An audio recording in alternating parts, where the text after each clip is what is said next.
Hello, fellow griever. You have found the Leftover Pieces Suicide Loss Conversations podcast, and I am Melissa, your host. I am with you on this journey because my 21-year-old son, Alex, died by suicide on August 7th of 2016. Since launching this podcast in late 2020, I have followed my heart and expanded the Leftover Pieces to include books and an online community where I host Zoom support groups every week. It is there, in this community, that I lead other parents who have lost a child by suicide from survival toward hope and into healing.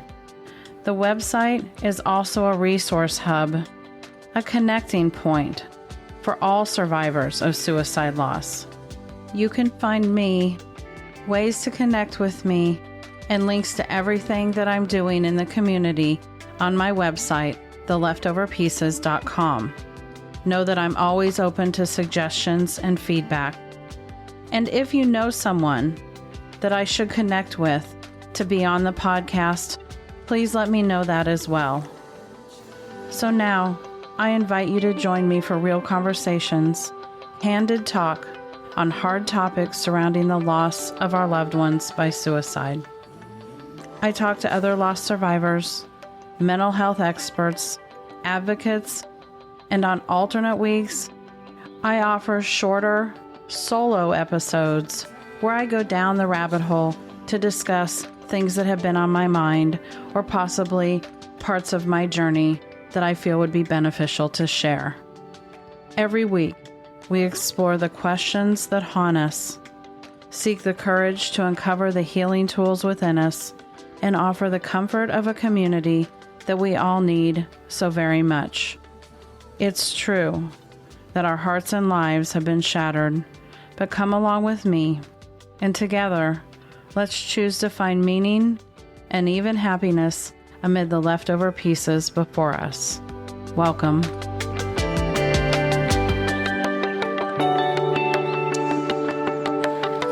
Hello, fellow grievers, and welcome to Season 5, Episode 8 of the Leftover Pieces Suicide Loss Conversations podcast, and I'm Melissa, your host.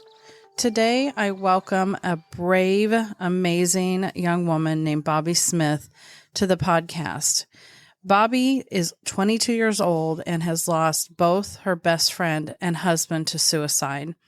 And yet I find the hope in her voice to be truly inspirational.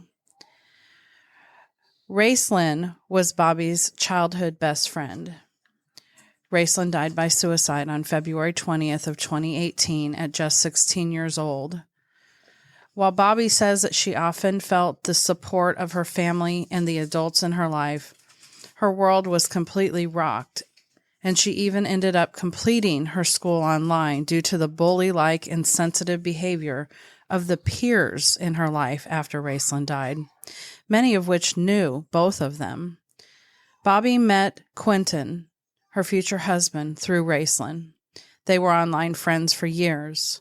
She knew about him a little through Racelyn, but that changed after Racelyn passed when they became closer. Quentin and her stayed in contact on social media, and he offered support and said he'd always be there to talk. It turned out he was, and their connection grew.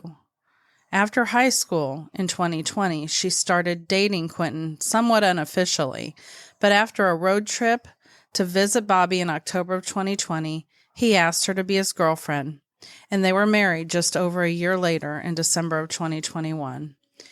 At the time, Quentin was a Marine stationed at Camp Pendleton, where he was at from 2018 to 2022 during his enlistment. Quentin Reed Smith was an 0331 machine gunner, infantryman in the United States Marines. He served one deployment to Japan. When he left the military, he was an E4 corporal. Still, he was an E3 lance corporal for most of his career. Just 4 months after turning 24 and 9 months after being out of the Marines, Quentin died from suicide by firearm in their backyard on August 14th of 2023. In this episode, you will hear this brave young woman talk about what was different the day he died, or was there anything different? We talk about the detrimental attitude towards mental health care while enlisted is a contributing factor to military and veteran suicides, in her opinion. We talk about why she blames the military and their lack of support ultimately for his death, including but not limited to the fact that they do such a poor job reacclimating soldiers back into civilian life once they get out. We candidly discuss the concepts of fear and ignorance and what she believes would help or could be done differently for soldiers and ultimately for people struggling at large, and how she thinks we can all make a difference. There are a lot of takeaways from this episode, so let's get started and meet Bobbi. Hi, Bobbi. Thanks so much for being a guest on the podcast today. Of course. Thank you for having me on. Yeah, so everybody just got to hear a little bit about you and what brought you to reach out to me and ask to be a guest on the podcast, which it's such a mixed feeling for me because it means that you've had a loss. In your case, you've had two very significant losses in a short period of time. But I also feel honored to be able to talk to people that are willing to share their story. So I would like to start today the same way I start all of my episodes like this and let you share your lost story, Bobbi. I will start with my friend. I have unfortunately had two losses.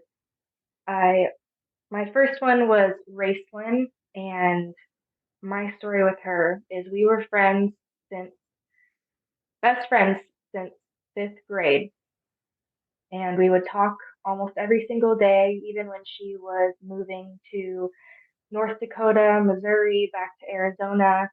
We're just inseparable. She moved to Cuba, Missouri in 2017, where the start of the school year. That's where her family's from, so she wanted to move closer to be with family. We would talk every single day on the phone, and that was normal. So on the 19th of February, I got a call from Racelyn, again, just like any normal day. And she was just asking me about my day and telling me about her day and just talking, and probably talked for about an hour. And then she said goodbye and I love you and I'll talk to you tomorrow.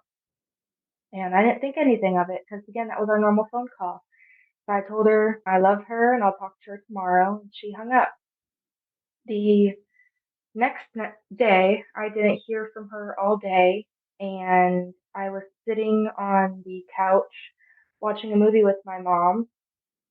And I picked up my phone and I saw that I had a missed call from her mom.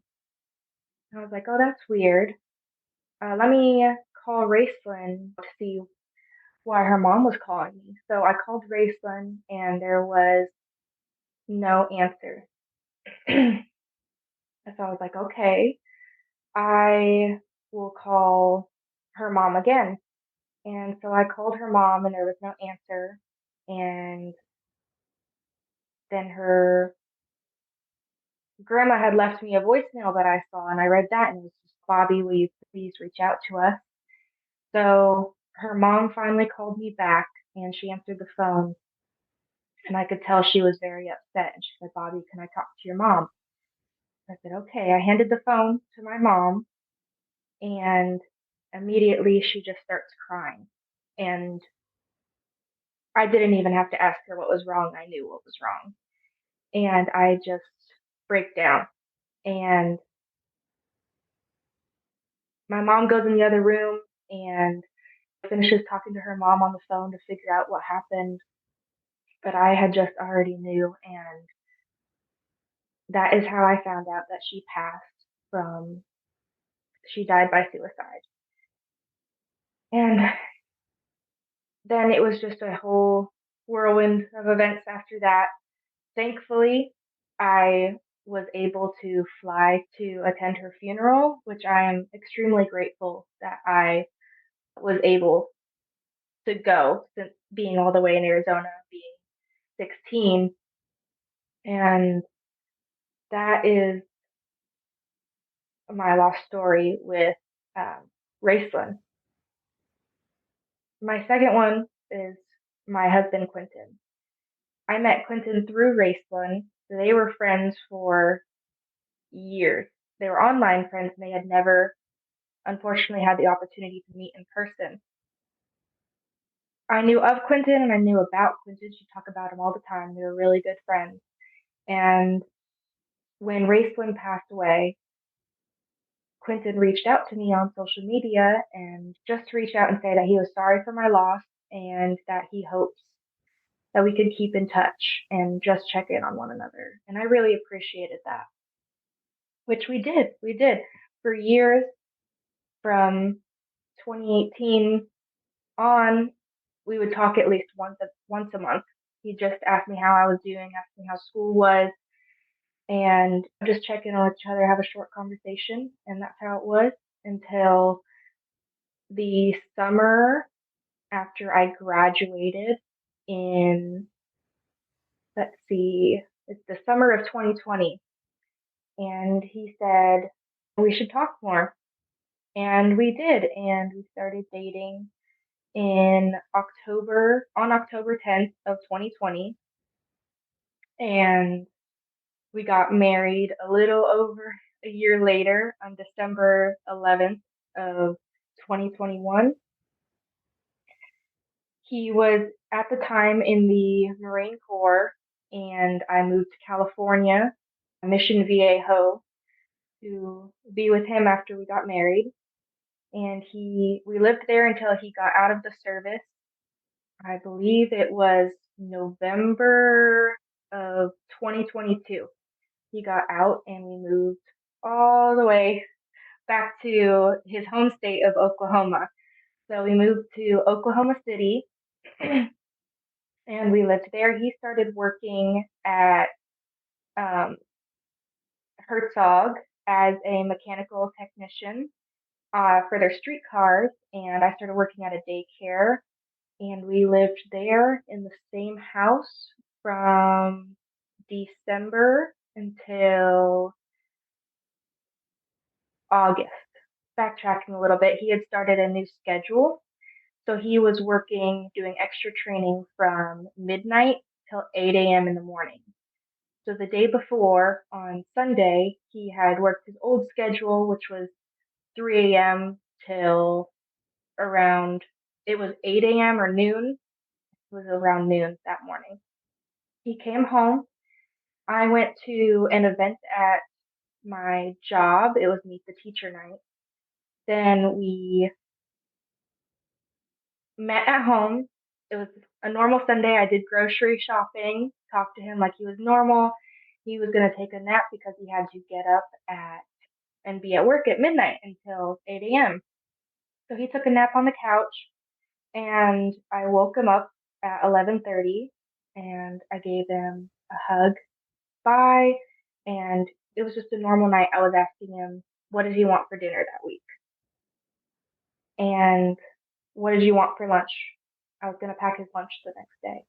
And so I packed his lunch. We figured out which days we're going to go for dinner and make for dinner that week, and then sent him to work. And he got off at 8 a.m. the next day and he went home. It was the first day of our new student. So usually I'm able to check my phone every now and again to see if anybody called me because I've had emergencies in the past, but I just want to make sure that I'm able to see my phone every now and then. Well, that morning it was so busy, new students, and I didn't check my phone all morning. So I think it was around 9:30. One of the people from the office came in and said, Bobbi, your husband's on the phone. He says it's an emergency. And I said, okay. And I answer the phone and it's him, and he's in kind of a panic, and he's just rambling on about many different things. And then he asked me, while I was at work, I stepped out of the classroom to take the phone call. He asked me where my gun was. And I said, well, why do you, that started to cause me to panic. I said, why do you need that if it's in this place? But you already know that. Why do you need to ask me that? And then he just kept going and he hung up. I immediately start having a panic attack because I'm confused. I don't know what's happening. I don't know why you asked me that question. So I go into the office and I get out as much as I can. I said, you have the address to my house. I need to leave. Can somebody go back into the classroom and grab my things? I don't want to go back in there with the kids like this. So one of them goes into my classroom to grab my phone and keys and everything. And then I said, can somebody send a welfare check to my house? They have my address. And so then one of them starts calling the police and asking them to send a welfare check to my house. They bring my things back and I run out the door and I call him on my way and he answers again. And again, it's just rambling, not really making any sense, repeating the same things, just not his normal behavior at all. And I'm in a panic, but I'm trying to talk him out of it. Panic and panic don't go well together. So I was trying my best to remain calm and figure out what was wrong. And he was just, going off on a tangent and I was just trying to make sense of it all. And he hangs up again. And when he hung up that time, I was able to call my mother-in-law and she was at work. And I said, I think Quentin's going to hurt himself. You're closer than I am because they worked at the same company. Can you please get there? I'm trying to go as fast as I can. So she immediately goes. And then I call our roommate and he doesn't answer the phone. And so then I call him back and he answers. And this time he was very calm and just telling me he loved me and was telling me everything was going to be okay. And part of that scared me, but then part of it comforted me because I was panicking. But I was like, maybe he's calmed down. Maybe he's okay. And then he hangs up again. I try to call him again and he doesn't answer. So this time I call the police and I am asking if they're there yet. And they say, no, they're not there yet. And I was 20 minutes away when my work is 20 minutes away. So, and his work, where my mother-in-law also worked, was only 10 minutes away. So I was like, maybe she got there. Maybe that's why he didn't answer the phone. Maybe the police got there. So over the phone, they told me, when you get there, the police have arrived. When you get there, do not get out of the car. A police officer will come meet you at your car. And hesitantly, I was like, okay. And when I got there, my mother-in-law pulled up at the same time. And we both get out of our cars and try to rush up to the house, and the police stop us and say, you can't go in the house. You can't go in the backyard. We're like, what's going on? Tell us what's going on. And then our roommate, his best friend, comes out of the house and sits down on the porch and puts his head in his hands. And I just start bawling because I know. It's like the second time. Nobody has to say anything to me. You just know. I just knew. And I looked at him and I was like, is there anything we can do, or is he gone? And he said he's gone. And me and my mother-in-law, we just fall down onto my front lawn and are just screaming and crying and just inconsolable. And the events after that are a lot it's just a lot unfolded after that, and having to make phone calls and everything with that. But that is how I found out that my husband passed, and it was by gunshot wound. Bobbi, I'm not rendered speechless very often. However, this is a lot. This is a lot for anybody to experience. However, and I want to say that our years on the earth shouldn't matter, but they do. You were very young. You were 16 years old when you lost Racelyn, and you are just, how old are you now? 4? 22. 22. Okay. Yeah. It's a lot. And first of all, thank you for your bravery in being here.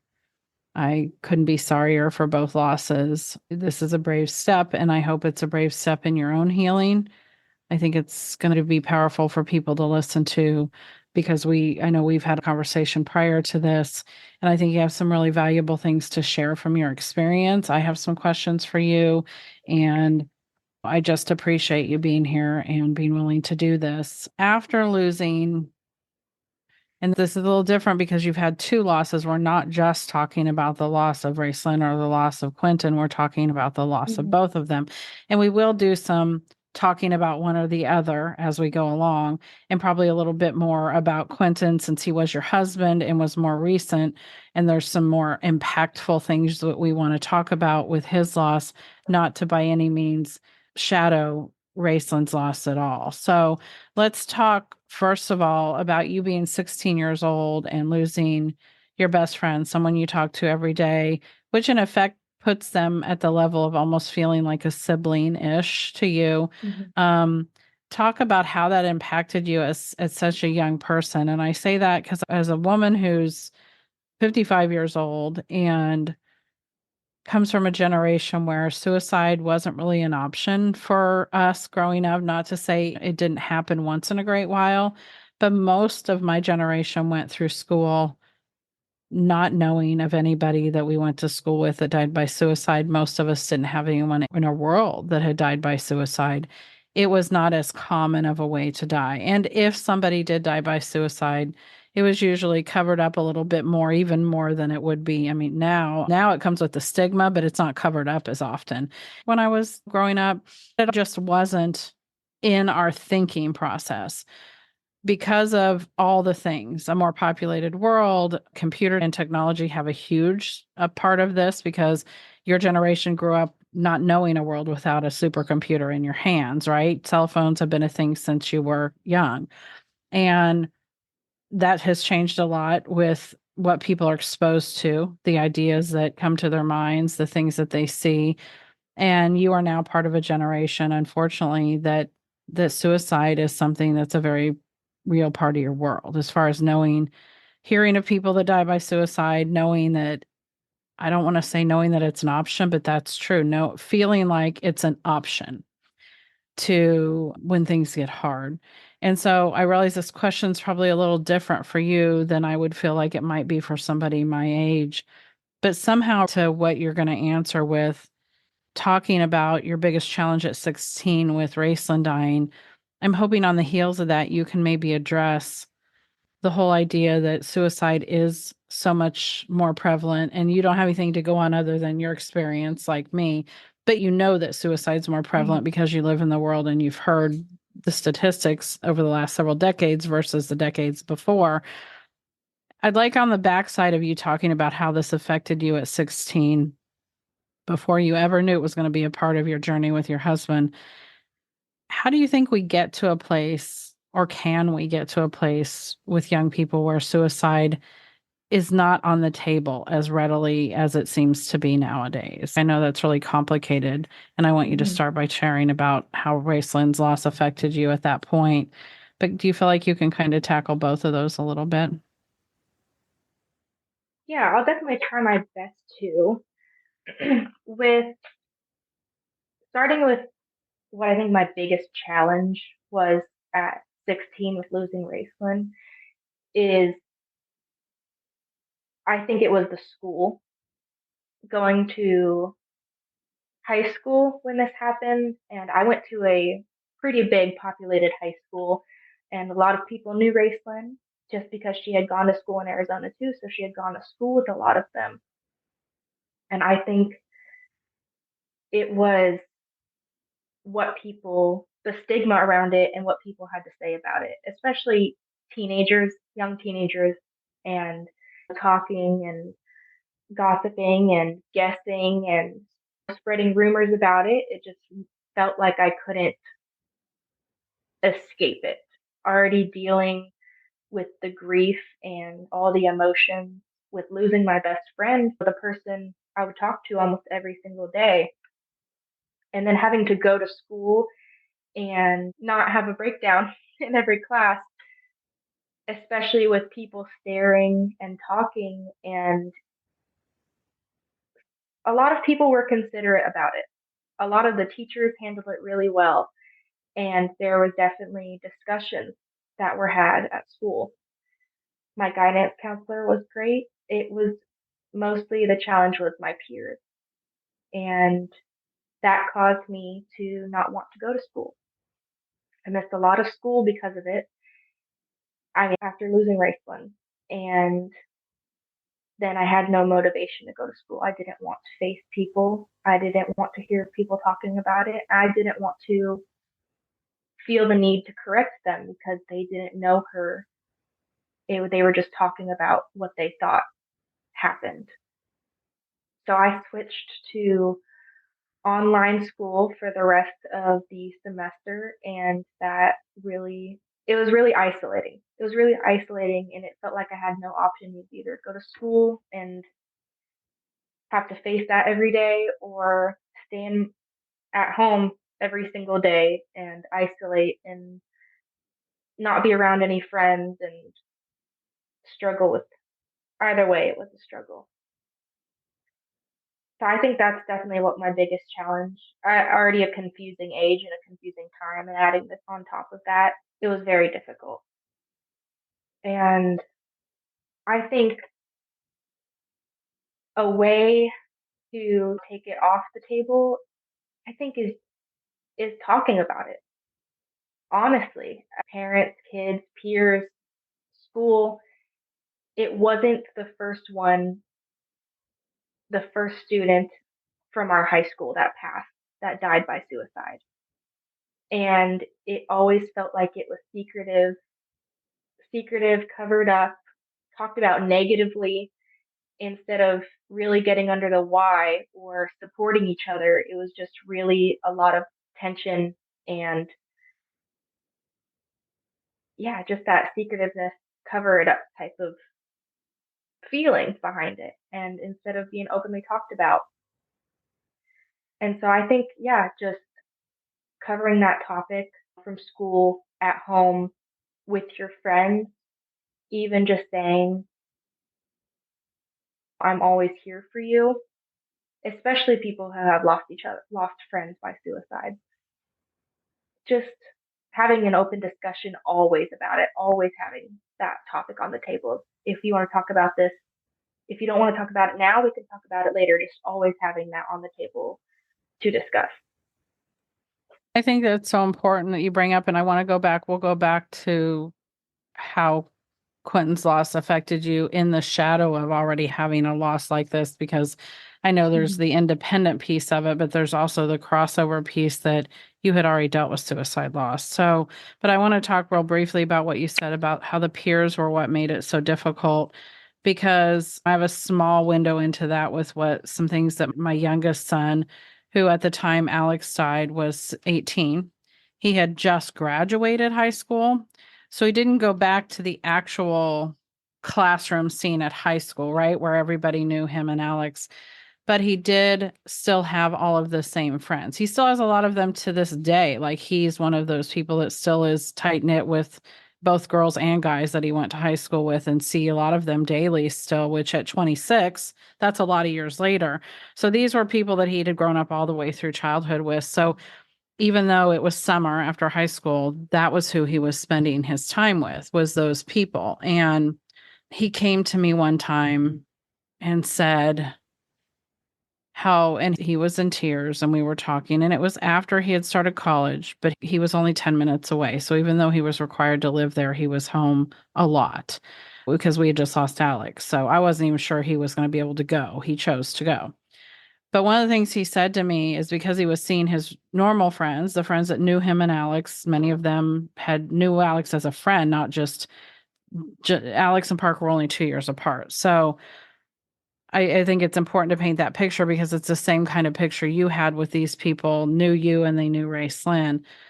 I'm still perplexed by and hoping that to demystify it a little bit eventually, how young people who are dying by suicide way too readily in today's world, how they react once somebody, a peer, has died by suicide. Because one of the things what Parker said to me in that moment was, I'm really struggling with what some of my friends are talking about. They know how affected he is. These are his childhood friends. They know how close he was to Alex, and yet they were using suicidal references and things in casual conversations very callously around Parker. And he was very confused by why these people that loved him so much would do things like say, my day was just so bad, blank. We won't go into specifics, but they would be callous about the term of using taking their life or wanting to die or things, or even making light of suicide sometimes. And I didn't really know what to say to him, to be honest with you, Bobbi, because that wasn't something I had experienced with my peers, even though I had peers that maybe didn't have any idea how to talk to me or didn't talk to me or ignored it because they were uncomfortable. I didn't have that side of anybody talking callously that was in my inner circle around me. I don't know which one's better, to be ignored by the people you need or to be talked to in an inappropriate way by the people you need. They're both horrible, which is a lot of what we deal with, the stigma of suicide. But I wonder what you think about, is it that they're scared themselves? Is it that why I mean, now that you can look back and you did extricate yourself from that situation, luckily for your own mental health at the time, but is it because of fear that so many of them have had those thoughts themselves, and instead of knowing they have power to talk about it openly, they almost go towards that mockery or they talk negatively?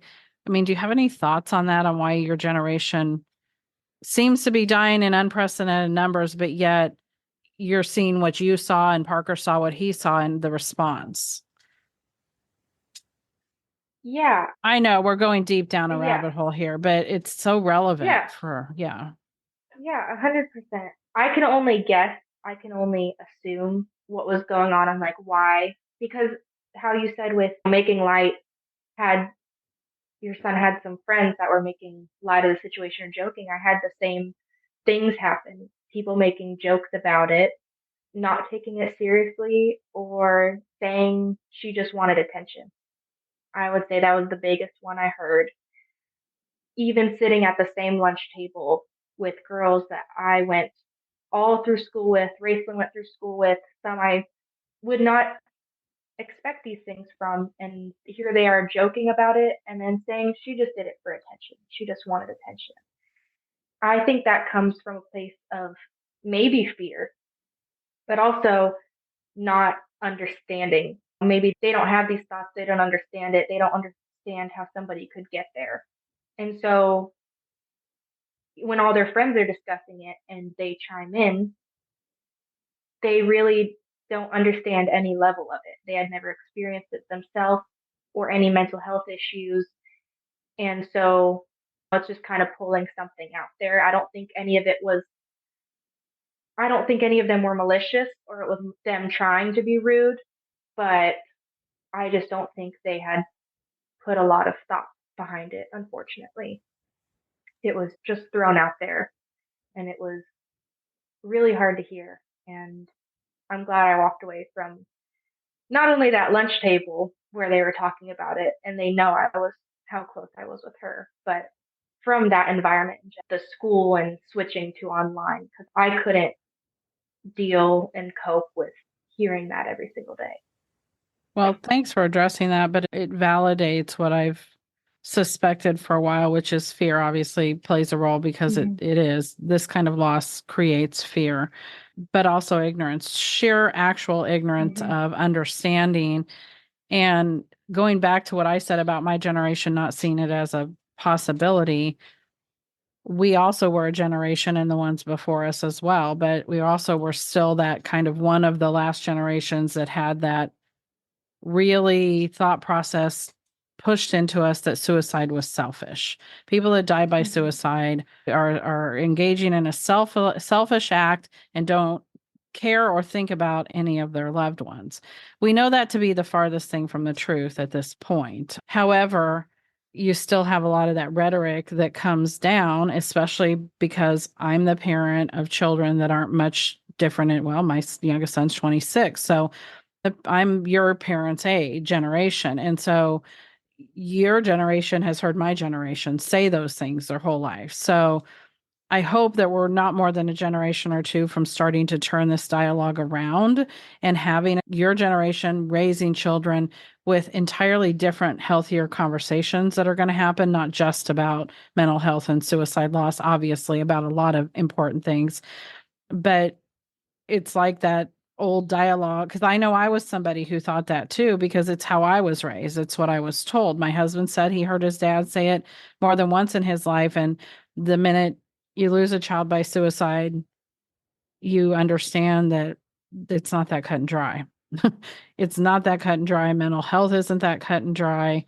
None of these things are. So thanks for at least being willing to address that. We don't have a solution, but you're right, which is why I do what I do. I think conversations, persistent conversations that are hard, are the only way we're going to make a difference, because we do have to raise kids that understand that they have to be empowered in their own mental health. We have to get rid of the stigma and raise people that understand that mental health isn't any different than our physical health and we should treat it the same. But if we can educate people and talk about these things, then it no longer is some concept that they don't understand, right? So now let's switch gears and talk about losing Quentin. And I'm just so sorry. I'm so sorry to realize that you've had both of these losses again. And talk about your lovely husband and a couple of things. You know, it takes a while to even start to absorb it. But after the shock and all those things, do you feel like having lost Racelyn prepared you at all? It's a bad way to even put it, because I don't know how else. Our words are so inadequate in this loss, right? We can't come up with words that make sense. But do you feel like it did prepare you at all? And then I want you to talk about, because this was new and I'm glad that you hadn't told me this part before, but in hearing your whole story today and talking about how Quentin was rambling and it wasn't like him. You said that a couple of times. This wasn't like him. Do you have any idea of what happened that caused that? And you said you didn't see it coming, and we'll go into the other stuff here in a minute. But what do you think happened that day? And did you feel any better equipped to deal with his loss because of your loss of Racelyn? Yeah, I'll start with his rambling, and this wasn't like him. It was the furthest thing from him. His personality, he was always very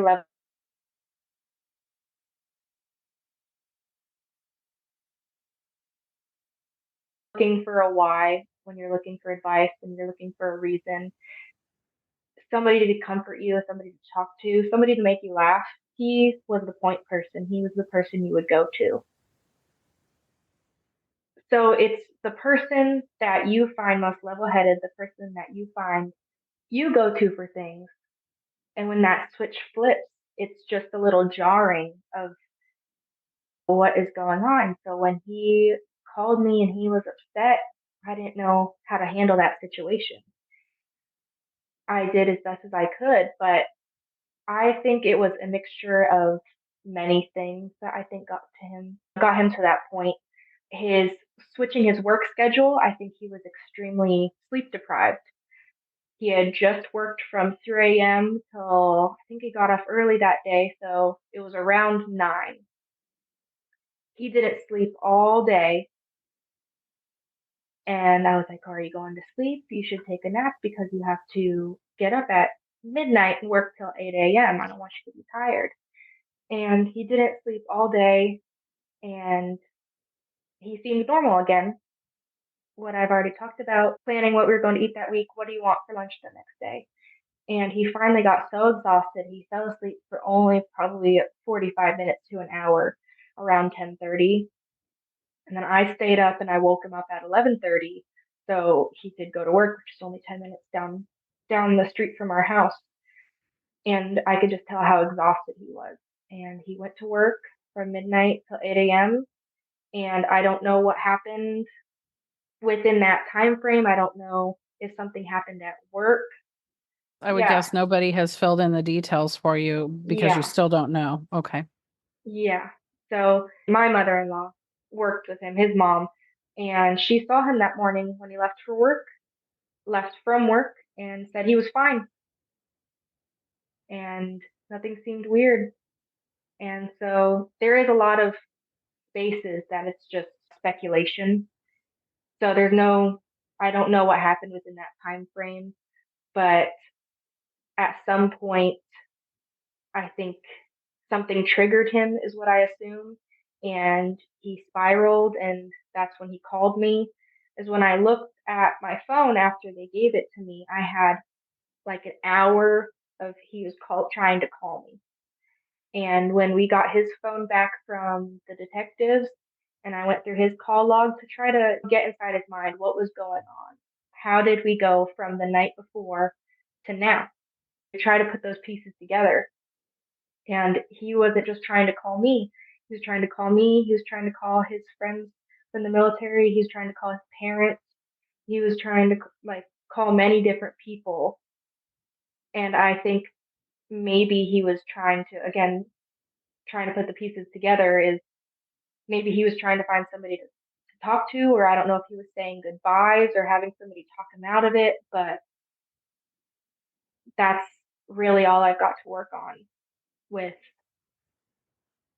what happened in that short time frame of how did things go so wrong so fast. And well, your other question was how the challenges, like the difference in challenges from Racelyn until Quentin, right? Yeah. Yeah, kind of just having gone into losing Quentin by suicide, not being your first suicide loss, and not for suicide loss that was close to you, right? And not just someone, a Mm-hmm. very best friend, and then your husband. That's very significant. So, do you feel like it better prepared you to kind of know how to deal with your loss, or do you feel like it didn't really play in at all? I think a bit of, kind of weird to explain it, but both, is I knew the effects of suicide and the giant wakes of grief and trauma and everything that is in the past that stays behind after a suicide. And so I knew what was coming, and I knew it was going to last a long time. But the difference of, I think, age with Raceland, I was so young. I was still living at home. I was still in school. I didn't live with Raceland. She was my best friend. But with Quentin, my husband, I lived with him. We had been together for years at that point. I was planning a life with him. We had shared responsibilities, shared bills. It was just a whole nother pile on top of, with Raceland, all I had to do was deal with just the emotional side of it and the grief. With Quentin, it was, you still have to do this. You are now the point person and have to try to figure out how to plan a funeral, how to the finances, how to do everything on top of it. It was like another load that I was not prepared for. And I think that was the biggest challenge with Raceland. I got to sit with it. And with Quentin, it was just go, you have this to do on top of mourning your husband. Thanks for breaking that down because that would have been kind of anticipated you saying, but yet you put more clarity on it than I would have been able to. So I understand what you said, and thanks for saying all that. Now let's talk for a minute about support afterwards, and then I want to branch into talking about Quentin as a Marine. But let's talk real briefly about, you had told me when we talked before, because that support has been really crucial for you in helping you grieve. the loss, especially of Quentin, but I have no doubt it's also touched on the loss of Racelyn because that's part of your life journey. But you said that you found a support group that made all the difference, and everybody that's listening knows how I didn't start off this way because I didn't know what I didn't know and I couldn't find what I needed. I now believe firmly that support is a necessity for all suicide loss survivors, support of those that understand, meaning some form of community that's lost people to suicide, because grief support's important, but I don't think it should. If people can't find specific suicide loss support, then keep looking, because I think it adds an element to your healing that isn't touched on in a general grief situation, if that makes sense. Talk about the support that you received and why it was so transformative for you. Yeah, with Racelyn, I didn't really seek support. I had my family and her family, and I think that's what made all the difference in the world with Racelyn's passing, was just how supportive. I wasn't family, but they treated me like family. And I stayed in touch with them. I still stay in touch with them. Racelyn's mom was at Quentin's funeral for me and was dropped everything to just be there for me and was like, "Do you need help with this and this?" Years after Racelyn passed. And I think that's what I was so grateful with Racelyn, was just how amazing her family was, and sister, grandmother, stepdad, mom.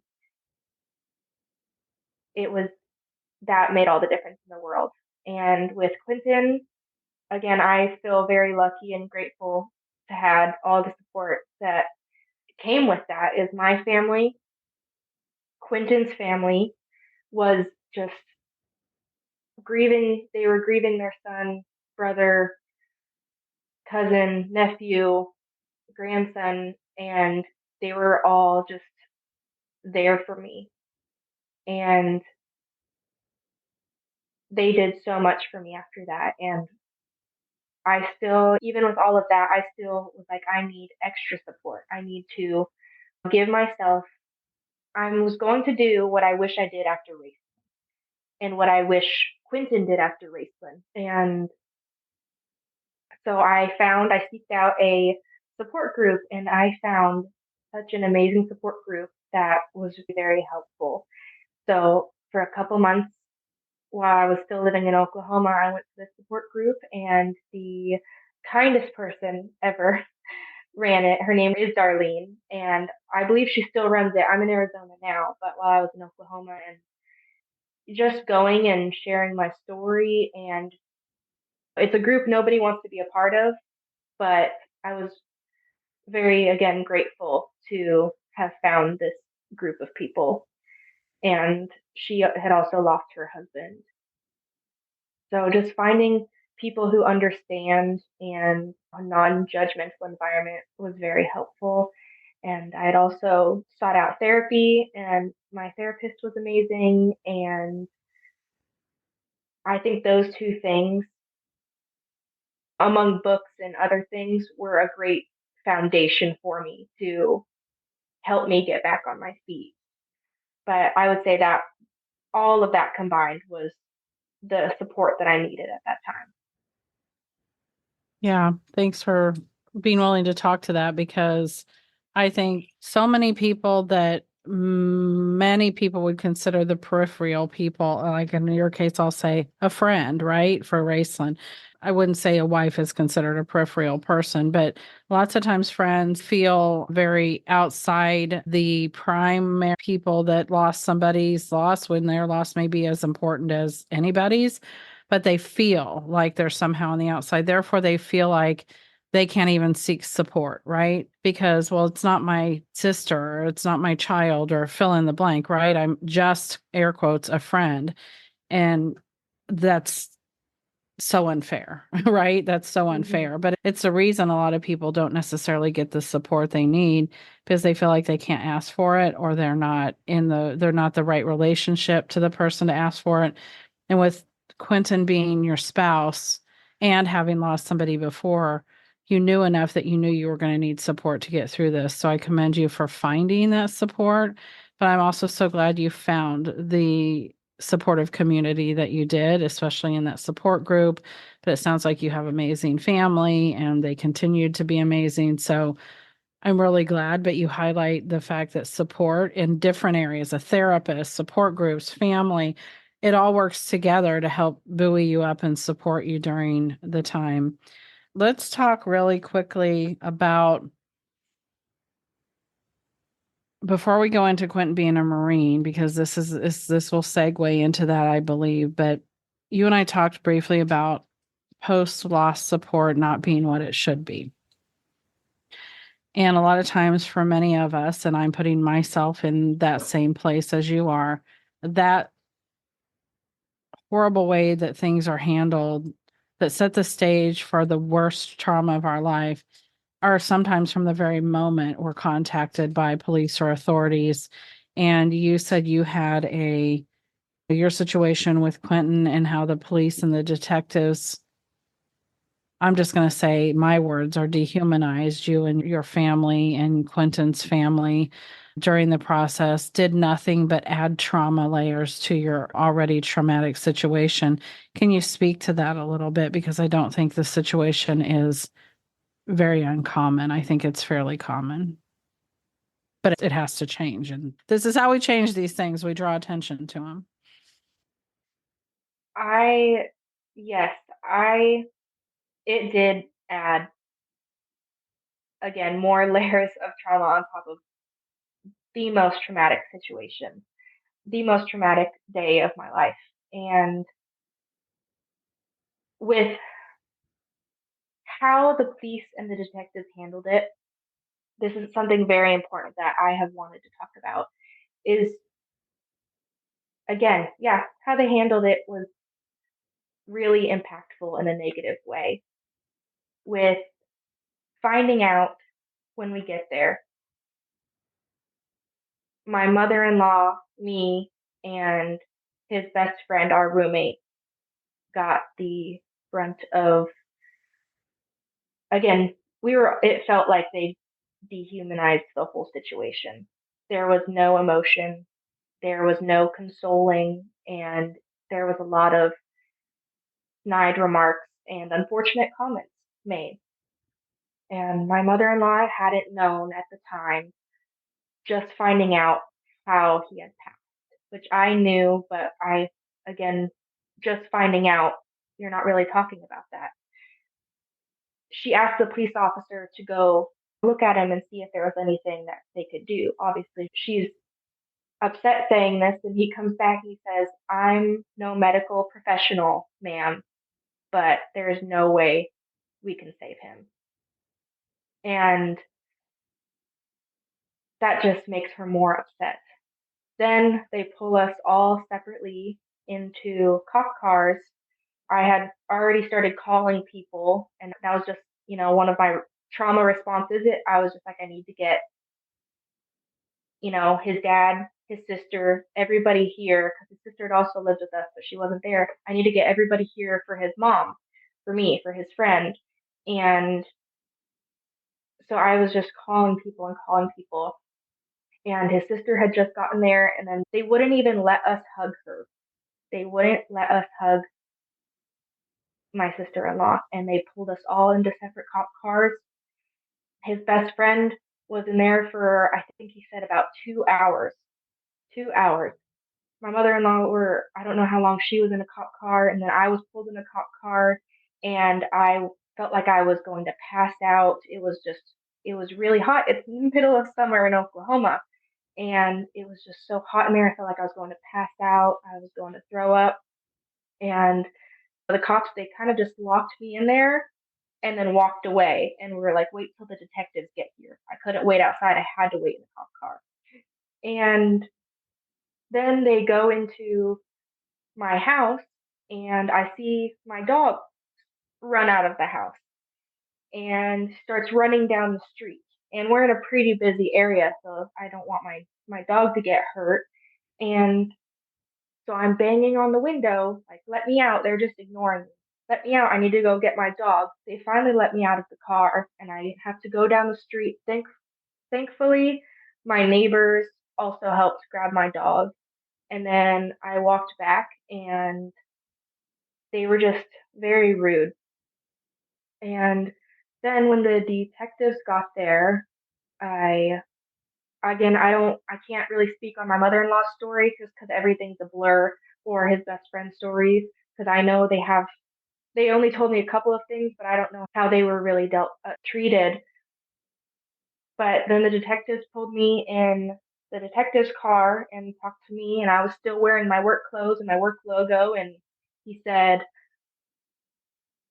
again, it was just accusatory, is what their tone and their words felt like. And he goes, "Oh, my son starts there tomorrow. It's expensive. I hope it's worth it." I can't even tell you, I was speechless. I was speechless. I didn't want to even answer any of his questions after that because I was just like, this is the worst day of my life, and you're going to talk about how expensive this daycare where I work at is. It makes no sense. It made no sense.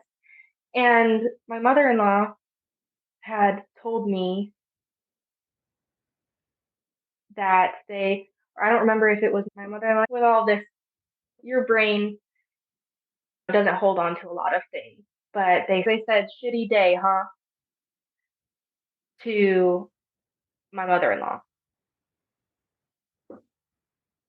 And when they told me that, I was, again, speechless, just because there was no compassion. There was no compassion that day. And with everything after that, and they finally let us out of the cop cars, finally let us see our family, and finally let us inside the house after hours of being outside in the heat. Then a week later, they, or a couple days later, they gave me back his phone, and I asked if they had found anything that just pointed to answers. And they said, "Well, I don't know. You'll have to go through it yourself." I was like, okay. I was just, at this point, I wasn't shocked by any of how they were handling it and their behavior. And then about another week later, the detective's wife thinks it's okay to follow me on Facebook. I did not accept, but I told all of his family. I think she just followed me on Facebook. I don't know why. I don't know. His wife wasn't there that day. How does she know about my information? How does she know my name? Why would a police officer, her husband, think it's okay to share my information with his family, and then they think it's okay for them to reach out to me through social media? I just thought it was very insulting. I'm just so sorry that was your experience. I'm so sorry that it's so many people's experience. And to hear you talk about this, there's a lack of standards, there's a lack of education, a lack of accountability, and a lack of compassion and kindness, right? We should be leading with those things and we should be ending with those things, the compassion and kindness. And they're just lacking in so many situations where first responders are concerned. And I would love nothing more than to highlight first responder situations that are doing the right thing, as well as ones that are doing not so good. Unfortunately, I Mm-hmm. haven't had too many step forward that are, hey, let me tell you how great this organization handled it. I'm actually going to seek out one of those because I do want to make sure that this doesn't seem like a situation where I just want to talk disparagingly about law enforcement or first responders, because that's not the case at all. It just seems Mm-hmm. like in this very stigmatized, conflicting death, that there are so many first responders. So that includes EMTs or firemen that may come to the scene. That includes police officers. It can include coroners. In my situation, I had both law enforcement and coroners speak to us very callously. Now, they were not treating, you guys got treated almost in a criminal manner in the beginning. And there has to be a balance, because my complaint is that there was nothing about Alex's death that was treated in a meaning I have a ex-father-in-law who spent 30 years as a detective. And so when he found out some of the things he did, his head just spun. He was like, what do you mean they didn't have crime tape there when you got there a few hours after Alex's body was removed? What do you mean that you guys weren't asked certain questions and things? Because he said you're supposed to work backwards with a suicide and assume possible foul play and then work to the place that you see that it was self-harm versus foul play. And there was none of that with Alex's. It was treated very callously, like, oh, it's just a college suicide. And they cleared the scene very quickly. They didn't investigate to see whether anything else could have gone on. And not that I would have wanted the extreme that you had, where they just suddenly criminalize us, but there should be a happy medium. There should be compassion for the families and understanding on our part that we're innocent victims of this. And yes, it doesn't mean the family shouldn't be questioned as part of it, but in a compassionate, caring way. And that's not how you were treated at all. They also shouldn't be talked to and said callous, flippant things. And we were treated the same way too. I think I talked about this very early on in my podcast, but when we were going to Kirksville, it was a couple hour drive. We found out, and within a few hours we're there. The coroner on the phone said to me, I don't know why you're coming. And he said these words, your son is padlocked in a black body bag. I don't know why you're coming. That was his statement to a grieving mom. And through my shock and tears, I said something to the effect, I don't have a clear memory, as I'm sure you understand, of I have to come. I don't know where else would I go. My son is there.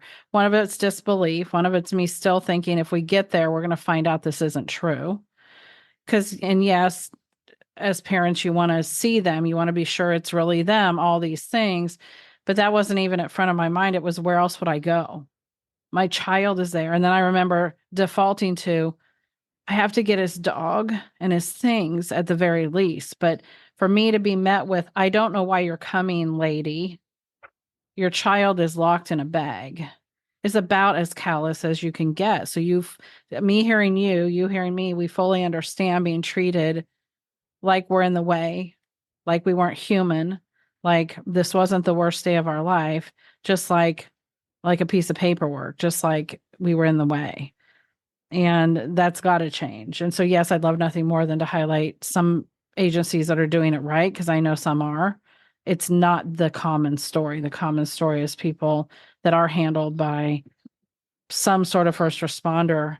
It's not happening in the way that it should be, which does go back to me saying education, standards, accountability. We know that needs to happen in law enforcement in more than one place, but absolutely where suicide loss is concerned, and how victims are treated at the time of loss, and how they're given information and support and all those things. So I'm sorry that was a part of your story.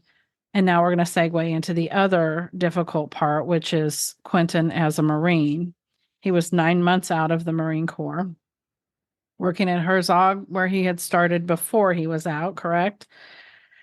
So even though his employment hadn't changed, his military status had. And after 4 years in active duty as a young person, I want you to talk about how you believe his service affected his mental health, and how then getting out of the service made that situation even worse because of the lack of acclimation that they did for him in acclimating him to civilian life after 4 years of, it's diehard in the Marines, right? So not to say all other service branches are, but they're really diehard in the Marines. So to then leave the Marines and have no support on how to acclimate, you believe played a role, correct? I believe it 100% played a role in his passing, yes. For how, when he was in, how it affected his mental health is, I think, just how they treated mental health in general in the military. The stories that he would tell me, the stories I would hear from his friends that were also in the military, just all came to the general consensus of being scared to speak up about their mental health, in fear of, he said, you speak up about your mental health, you're struggling, especially with suicidal thoughts, they kind of shun you cast you aside, he put you in a box, is what he described it as, of with like a box with like a warning label, is what he said it felt like. So they would really go to each other instead of their the people above them to talk about things, to be there for each other. And again, it's just really stigmatized. If you're struggling with anything, is you're a Marine, you're in the military, hold your own, figure it out. Like, you need to be stronger than this. And so I think that's really how most of them, it's just really beat into them, is you don't struggle, you're a Marine. If you do, figure it out. And if you talk about it, again, put in a box with a warning label. And so that really set the standard, the precedent on that. And so when he got out, it wasn't really it wasn't really a transition. For his transition, if I remember correctly, it was 2 weeks, and it was basically seminars of how to use your GI Bill, how to sign up for college or a trade school, and I believe how to apply and interview for a job. And that was it. And there was, he said, one counseling session. And the counseling session, I was like, oh, that's good. What did they talk to you about? And he said they just asked him what his plan was, relationship wise, career wise. And he said he was married. He already has a job lined up and he's moving here. And they said, cool, have a good day. You're good to go. And I was kind of shocked by that because I wish there was more of a transition out, just like boot camp. I watched a TED Talk about it. Is just like boot camp in, there should be boot camp back out into civilian life, not just 2 weeks where you're attending some classes, not really one on one, then one counseling session. They don't really dive deep. Good, you're good to go. Here are your papers. Have a good life. And so, yeah, I wasn't really prepared for how hard the transition out was. And I don't know if it's for everybody, but just speaking from a spouse's experience of what I noticed with him, is it was really hard losing the community he had around him. Is we were moving back home to be with his family, which I thought that it was amazing for him to be back around his family and in his home state, but also losing that brotherhood. They always You could always keep in contact, but it's hard when you don't see them every single day. And those are the people that understood him most, I feel like, because of the things that they went through together. So losing that dynamic in that community, I think really was really difficult for him. And so when I saw it, especially in going through his phone logs of his passing, those are some of the people he tried to reach out to.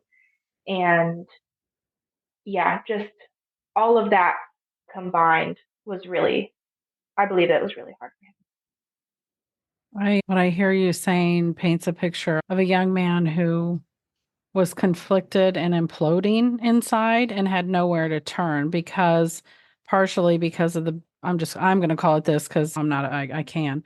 The brainwashing that had occurred as part of him being in the military. He didn't know what to do with those feelings. He knew what he had been told about the weakness and all the things that you can't do. You just have to figure it out.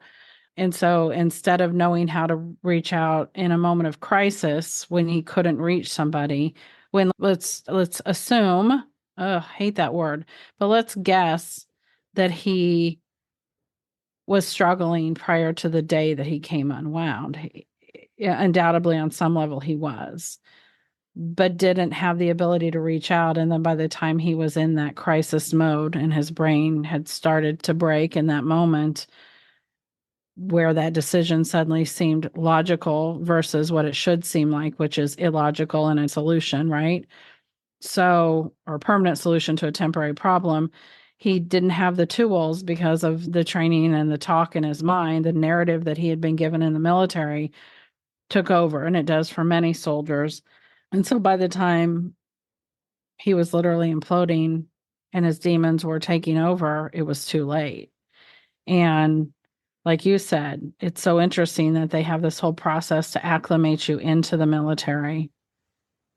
And it's weeks. It's like 6 weeks, 6 or 8 weeks that they're at boot camp. It's not like it's 6 days or 6 hours. And they're usually cut off from their family, right? And so that they can bring them in and train them and get them in a mindset for the military. But then when they leave, it's a quick exit interview and a bye-bye, good luck. And that's so interesting to me that we do that. That's what we do. And even knowing that he had suicide loss in his past and things like that, and he's young and he has a young wife, there should be this whole like place they can tool his boot camp or exit boot camp, if you will, if that were to exist. There would be a way they could tool that to be sure he's prepared in all the ways, not only with a job, but in handling being with your spouse on a daily basis as a non-military member. And he had lived away from you at one point and things. And so no acclimation process to that at all. And in his case, the being scared to speak up becomes a point that I'm sure he was carrying extreme shame, right? Why can't I figure this out? Had to be going through his head on some level. And it's so sad that part of that can't be, well, there's places for me to reach out and I won't be judged and all of those things. So in talking about all this, it's just so heartbreaking. There's nothing not heartbreaking about your story and how things were handled as far as losing Quentin. To take just a minute to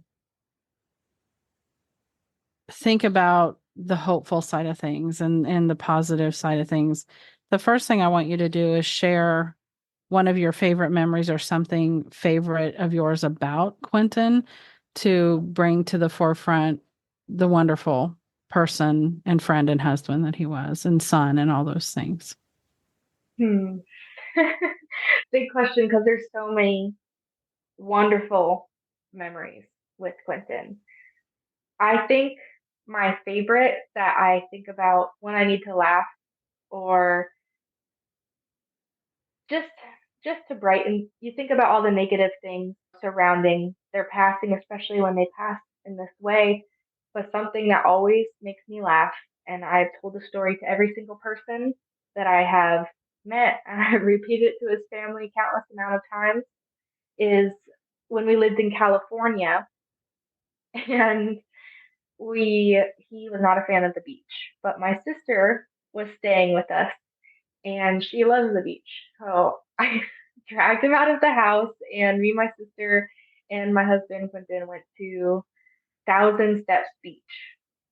And parking was not fun as in California. It's always a disaster. And so we finally parked, and none of us are on the best mood because we drove around forever trying to find parking. And I said, Quentin, I have my purse. Why don't you hand me the keys and your phone and wallet that's in your pocket? I'll put it in my purse. And he said, No, I've got it. I'm not going to lose it. I said, Okay. And so we walked down all these steps, not quite 1,000, but it felt like it. And we walked down onto the beach, and he sees this rock that's a little bit out into the ocean. And he's always been a kid at heart. So he runs over to the rock and he gets on top of the rock, and your sister are like, What are you doing? And he does the Karate Kid kick and does a super high kick, and I just see something, I couldn't tell what it was, fly out from his pocket, his swimsuit pocket, and then plop down into the ocean. And I was like, oh my gosh. I said, Quentin, I yelled it across the beach. I said, Quentin, your phone. And then he pulls out his phone from his pocket. He goes, it's right here. And then I was like, your wallet. He pulls out his wallet from his other pocket. He goes, it's right here. And then I said, the keys. He goes and he taps all his pockets and he taps all over his shirt. And he goes, and his jaw just drops open and he just looks into the ocean. He goes, oh my gosh. And so what fell into the ocean was our car keys our house keys and basically any key that he had on there. We didn't have any second set of keys. So we try to, and it's really rocky, windy, big waves beach, so we can't go into the water because it's all rocks around the shore. So we spend like an hour going up and down the shore trying to look for the keys. And thankfully, we had our phones on us. And so he called a locksmith. And so we spent, but he had an old, I believe it was a 98 or 99 Pontiac Bonneville. So very old. So the locksmith didn't have the things to make the keys for that old of a car, so he had to replace the whole part where the key goes into. And so we spent hours doing that. We're hot and dehydrated, and then we finally get home. And I'm like, oh, we're so excited to be home, and we had forgot that our house keys were there. So then we had to wait outside because it was a weekend and the office was closed. Had to call a locksmith again to come over and do the locks for our house. And they had to drill a hole through the lock. And then we finally get inside.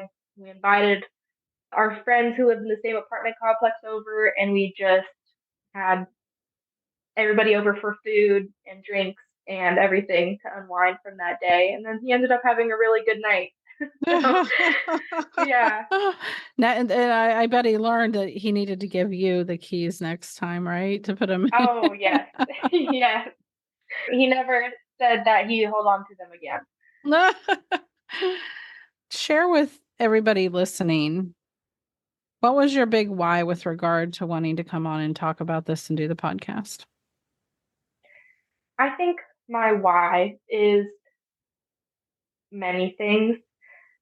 One, to bring light to the military and how they handle mental health, and how I think that should be different, and there should be things in place that better prepare not only Marines but any branch getting out of the military and acclimating back to civilian life, and also how they deal with losses in the military and how they bring support to their peers after losing somebody.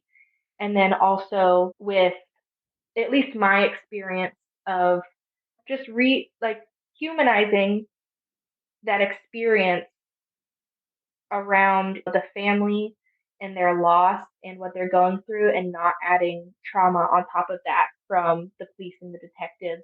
Again, just my experience, but I just felt like maybe there could be a program that better prepares them and know how to deal with that.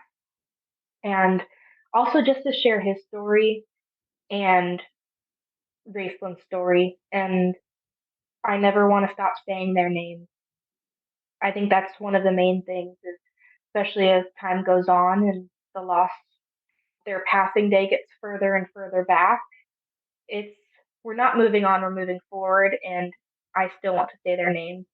And I try to say it as much as I can and talk about them and tell stories about them, because they are just important now as when they were alive. You're just speaking to legacy, and it's so important. Legacy is so important. And you're right. Unless we continue to say their names, how are they remembered? So, how important, how brave. I'm so thankful that you shared Racelyn and Quentin with us. And through just this and all the other things you're going to go on to do, their names will continue to be said. They will have people that haven't heard of them continue to hear of them. And this is just one small way to do that. And I applaud you for doing that. Can you leave us with a message of hope for any friends, spouses, siblings, anybody that's listening? Can you leave us with your message of hope, Bobbi? I would say, and I said this at Quentin's funeral, is that you are needed, you are loved, and there's always going to be somebody that will listen. And we don't move on. We don't move on, we move forward. And it's okay, and you should not feel guilty and it should be encouraged to find joy without feeling guilt. And your grief and joy can coexist. Amazing words, and you're brave and wonderful and amazing. And I'm so thankful that we talked. I just hate the reason that we needed to. And I'm going to say goodbye for now, but thanks, Bobbi. Thanks for coming on and sharing your story. We'll talk soon. Thank you. You're welcome. Grievers, it is my hope that from today you will take that which serves you and simply leave the rest. I would love to connect with you, and the best way to do that is to start out on my website, where the first thing you'll find is a video recorded message from me. And then from there, you can find everything I offer: the online Zoom support groups, the books I've written, ways to connect for the podcast, and an entire resource library assembled to help all suicide loss grievers find the resources that they need to help them along their healing journey. Please go to theleftoverpieces.com. From there, I hope that we can connect, and I hope that you too can discover that we truly are better together. If anything that you've heard in today's episode resonates with you, I would ask that you please subscribe to get notified every week of my new episodes. And then take a moment to rate and review me on Apple Podcasts so that more grievers like us can find this podcast and this community. It is from my own experience of finding myself sitting amid the leftover pieces of my own shattered heart that I can tell you that while it seems impossible in the early days, it is possible to put those pieces back together and be okay again. And every week, we'll be right here providing more comfort, hope, and community. So until next week, I'll sign off today with some words from one of my Alex's favorites, Peter Pan. Never say goodbye, because goodbye means going away, and going away means forgetting. Grievers, no one here's forgetting. Talk soon.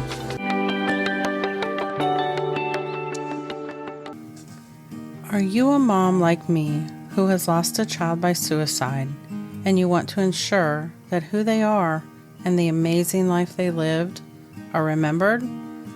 I have found that after child loss, creating a legacy is a critical piece of our healing journey.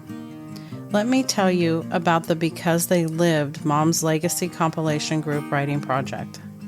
I have developed this project where you can create a true lasting legacy for your child while you also experience deep personal healing alongside other moms doing the same thing. This powerful project encompasses support and creativity, as well as elements of both narrative therapy and grief companioning. At the end of just 13 weeks, the chapter you write will be published in a very special compilation book so that their memories and stories will live on.